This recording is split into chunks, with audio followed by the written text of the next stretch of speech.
wife would have any complaints about his parenting, or anything else for that matter. Then the man turned and looked at her as if he'd felt her stare. She looked away quickly, blushing hotly. "Focus, Charlotte," she whispered to herself. Taylor came running over with a silver and lime green bat. "I like this one, Mom." "All right, but I'll have to check the price before we buy it. We still have to get a glove, too. And I hate to say it, but there's no way we can afford any of these." She motioned to the shoes, glaring at them as if they were to blame for their prices. Taylor's expression grew worried. "But what will I do? I have to have cleats to play." "Maybe we can find some at a thrift store." Wrinkling his nose, Taylor said, "Gross, no. Come on, Mom." It was a good thing Daniel was 800 miles away in Kansas City, because she wanted to strangle him. Ever since the court had issued the order that allowed her to move out of state with Taylor, he hadn't been paying his child support. The quickest way to get him to pay was to have his wages garnished. But pro ball players only got a paycheck during the regular season, so it would be a few weeks before she'd see a cent. She hadn't been able to earn much money for the last year since she'd been in beauty school, and the move had wiped out most of her savings. She was desperately hanging on to the nest egg she'd saved to get her salon going. Taylor grabbed her hand, which was curled into a tense fist, and tugged on it. "Look, Mom, those are only $15. With a burst of hope, Charlotte bent down to the bottom shelf to see what Taylor was pointing at. There, shoved to the back, were 2 pairs of cheap cleats. Maybe if she hadn't been distracted by the smokin' hot dad over there, she would have found them herself. "Good eyes, buddy. They even have your size. Looks like the fates are on our side today." She grabbed the box with size 13 shoes and straightened up.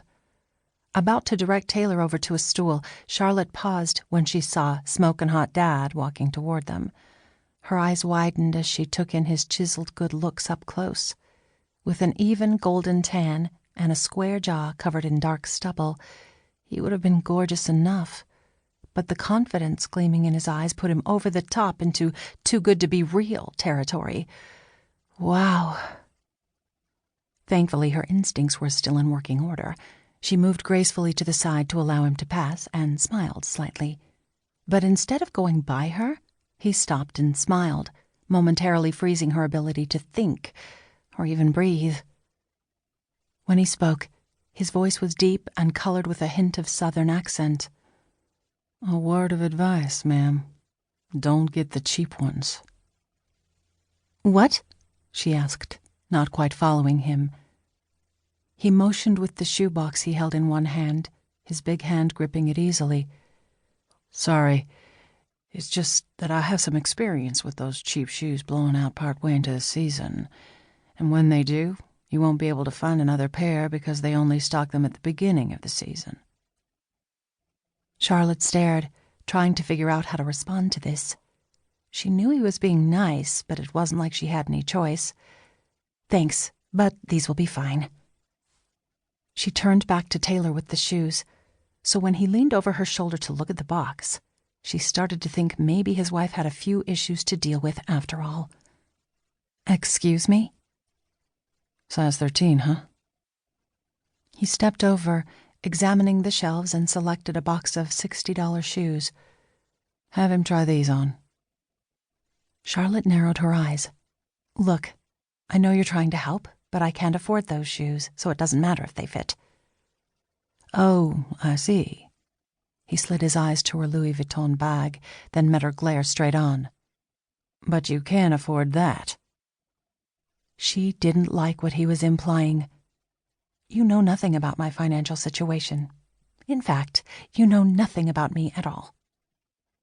"I know you're going to be shopping for a new pair of cleats in about 5 weeks." Now she was mad. Charlotte straightened, wondering how she could get rid of him. "Don't you think you'd better go find your son instead of bothering people who don't want your help?" The man glanced around quickly, but relaxed when he looked over at a group of boys gathered around the baseball bats. He turned back to Charlotte and took a deep breath.